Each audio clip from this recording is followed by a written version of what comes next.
Action है आपका इस पर? देखिए, मैं अतुल सुभाष जैसे सुसाइड केस अपनी डॉक्यूमेंट्री फिल्म्स के माध्यम से लगभग पिछले 12 साल से कवर कर रही हूं। और अगर मैं ऐसे ही एक केस दिल्ली की बात करूं जहां पे अरविंद भारती ने भी 13 पन्नों का सुसाइड नोट छोड़ा था, उन्होंने अपने लास्ट के शब्दों में यही लिखा था कि मुझे यकीन है कि भारत के न्याय में ना तो मुझे जिंदा होते हुए कभी न्याय मिला और ना ही मुझे मेरी मौत के बाद भी न्याय मिलेगा। तो जो अरविंद भारती ने अपने सुसाइड नोट में लिखा था, वो आज अतुल सुभाष के केस में हम लोग सामने अपने होता हुआ देख रहे हैं कि मौत में भी उनको शायद न्याय नहीं मिल पाएगा। ऐसा बहुत ही रेयर केसेस में हम लोग देखते हैं जहां पे इतने सारे एविडेंसेस अबेटमेंट टू सुसाइड के वीडियो है, सुसाइड नोट है, डाइंग डिक्लेरेशन है। उसके बाद भी मेरे ख्याल से शायद चंद ही दिन हुए हैं उनको जब उनका अरेस्ट हुआ था, और अभी उनको शायद 1 या 1.5 हफ्ते में बेल भी मिल गई है।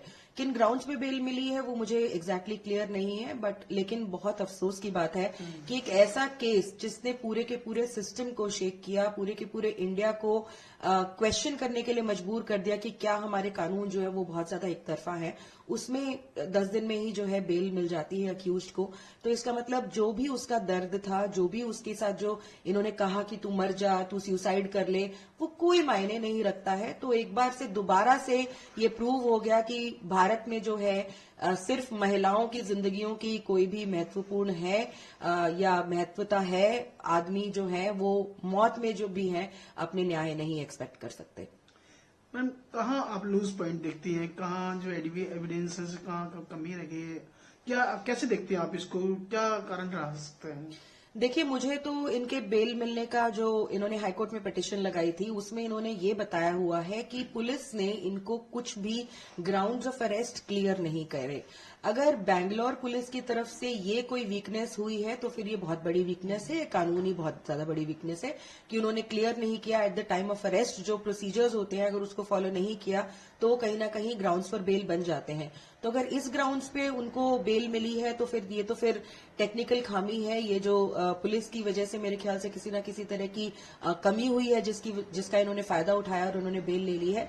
लेकिन अगर सारे की सारी चीजें देखते हुए भी, सुसाइड वीडियो, सुसाइड नोट, सारे के सारे एविडेंसेस देखते हुए भी अगर कोर्ट ने इनको बेल ग्रांट कर दी है तो ये बहुत अफसोस की बात है।